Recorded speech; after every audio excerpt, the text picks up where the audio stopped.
As many of you may be aware, Gerald is not here this evening. He has been very ill for some time.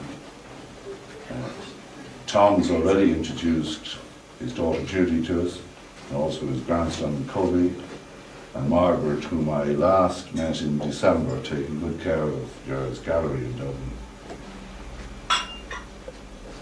Tom, I know, visited Gerald quite recently and learned, as we lawyers say, inter alia, that a nun in Limerick was praying hard for our Jewish friend.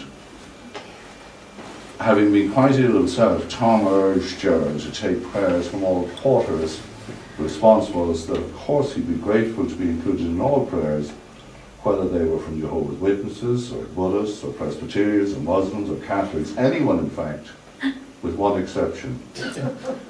He didn't want any prayers from Imma. Gerald never was and never will be a fan of our revered Irish Museum of Modern Art.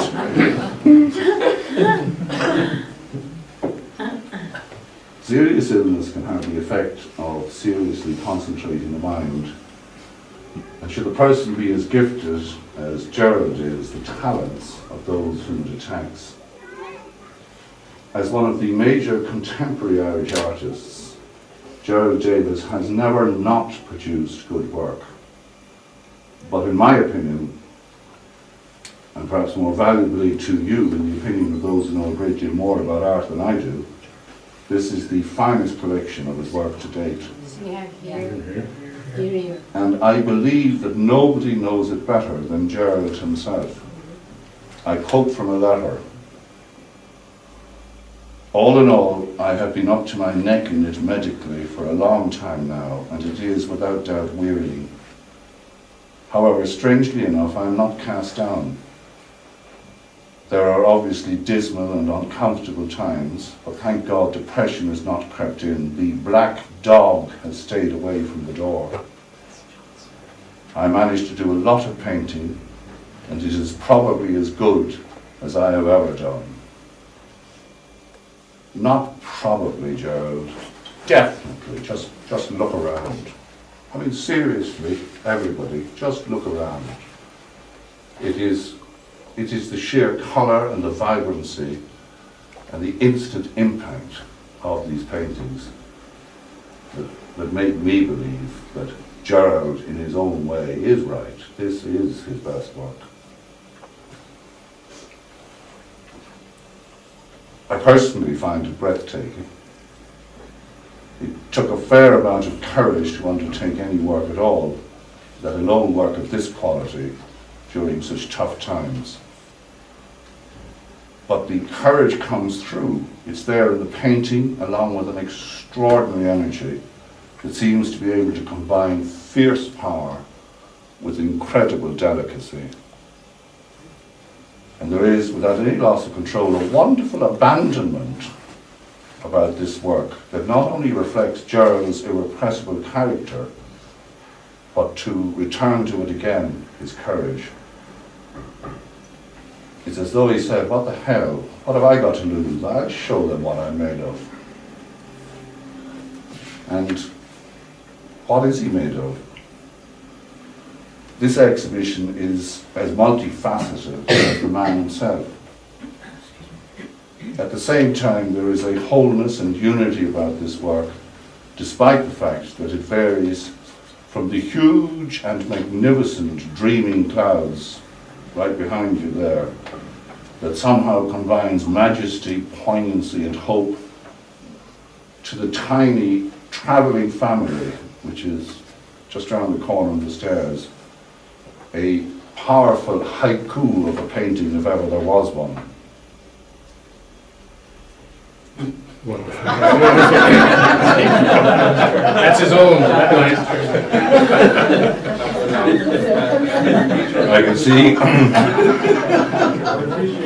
that the only person here who doesn't know what a haiku is our host for the evening, and I always like to take every opportunity I can to educate Tom, so I'm going to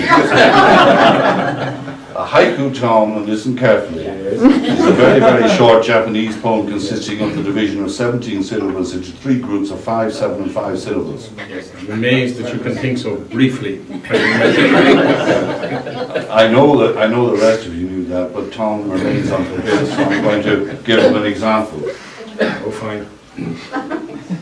The morning paper, harbinger of good and ill, I step over it. 5, 7, 5. You got that? Yeah, I did, thank you. I'm not sure you did. One more. Work by Gerald may not be in Imma, thank God, but it's here, hooray. 5, 7, 5. One of my wife's favourite Yeats poems contains the lines, "For nothing can be soul or whole that has not been rent." It seems to me that the renting or suffering that Gerald has undergone during the period that produced this work has resulted in a soulness or wholeness that is celebrated not just in the exhibition as an entity in itself, but in each individual painting. Look, for example, at Reconciliation. It's number 10. I leave the explanation of its technical brilliance to Tom and those who know far more about technique than I. But it makes my heart stop to look at it. To me, it conveys the experience and the emotions of a lifetime. And right next to it, Cavern. At first glance, it seems tragic, but look longer, and you'll see its intrinsic warmth and passion, the other half of the whole.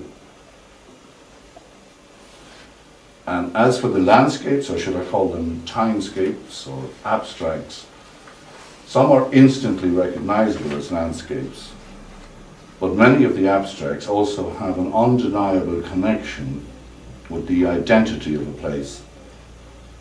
They express not just the landscape, but a sense of time and the quintessential spirit or spirits of a location. I love them all, but look, for example, at Summer Landscape, which is number 37, and I'm not sure where it is. I think it's back behind us there.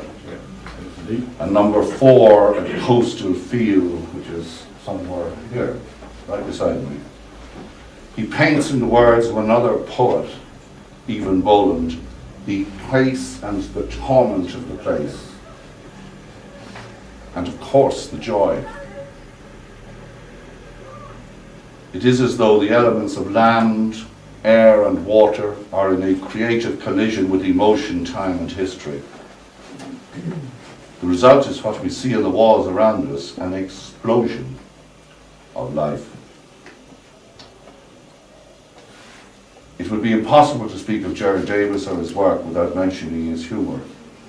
That dark, dry, delicious sense of the comic that informs all aspects of his work and life.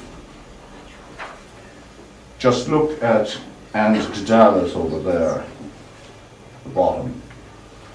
The painting makes me think of 2 other funny and remarkable men who frequented this gallery, Noel O'Donoghue and Tom Diddle-Leach, both of whom frequently had that very look in their eye, and whom, like Gerald, were remarkably rich in spirit, erudition, and comic philosophy. Cast a cold eye on life, on death. I give a lot to be striking into a bunch of grapes with Gerald after this opening, and to hear him telling one and all, as he did after a previous opening, that he could never get a shekel out of Kenny. Plus se change, Gerald, c'est la même chose. And speaking of shekels of black humour, Gerald may not have enjoyed running the stationery business in Capel Street all those years ago, but he's astute when it comes to the business of art. He knows that the work in this exhibition is among his very best. He'd be urging you to buy, despite the fact that he's in a hospital bed. In fact, he'd be urging you to buy because he's in a hospital bed. It could be a very, very good investment. And if I weren't such a politics ticket lawyer, I'd buy the whole lot. Be my guess. We take cash. Pass it on to the hospital day. Like shaking.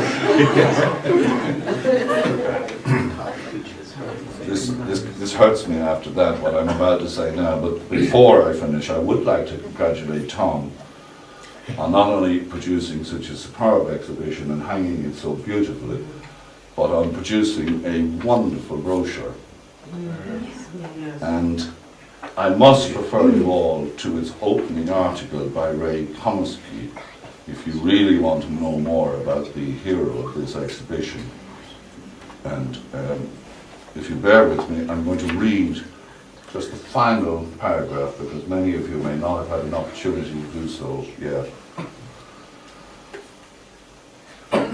Of the grubbier recesses of his life and personality, I can only give tantalizing hints. There is, for example, the bizarre links between him, Thomas Pynchon's novel Gravity's Rainbow, and a prominent member of a section of the medical profession. Even murkier, however, are the connections between him, on post, and hairy pieces of string. Well, if you think I'm going to shed a light on these and other dark corners of his psyche, dream on. I am, after all, his friend. And he concludes, I'm saving them for the book. All I can say is, Ray, if you're listening or paying attention at all, will you write the bloody book now? Which incidentally reminds me that my book on haikus will be coming out shortly. And I won't be launching it.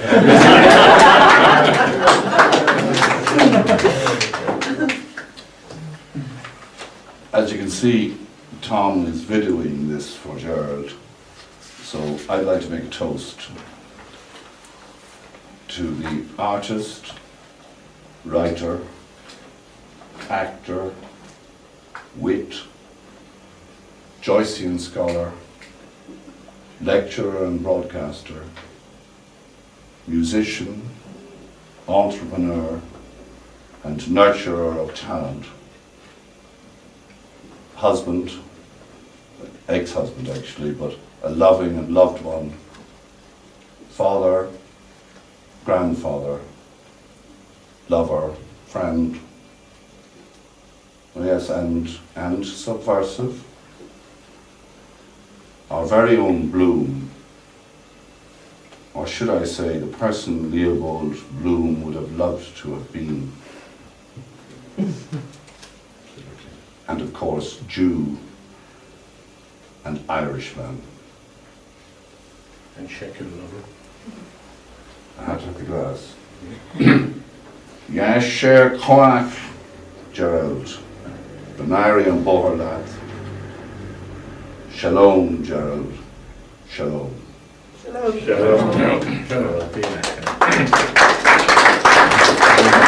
I now officially open this remarkable exhibition. Thank you very much.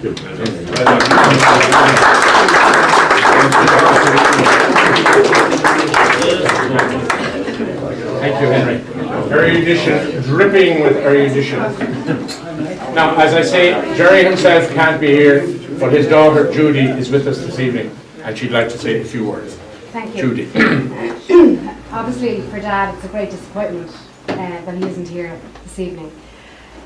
But he asked me to take a few minutes to extend his great thanks to Tom and to everyone here at the Kenny Gallery for what he will know now from the video. Thankfully, is such a fantastic show.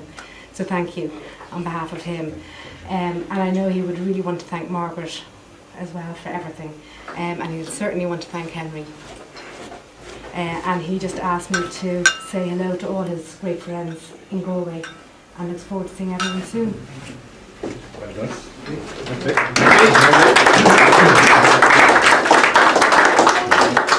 I'm trying to think of 5, 7, 5 syllables. Enjoy the show. Wait for the book. It's absolutely wonderful, and Henry did it great justice with that wonderful speech. Thank you kindly for your attention.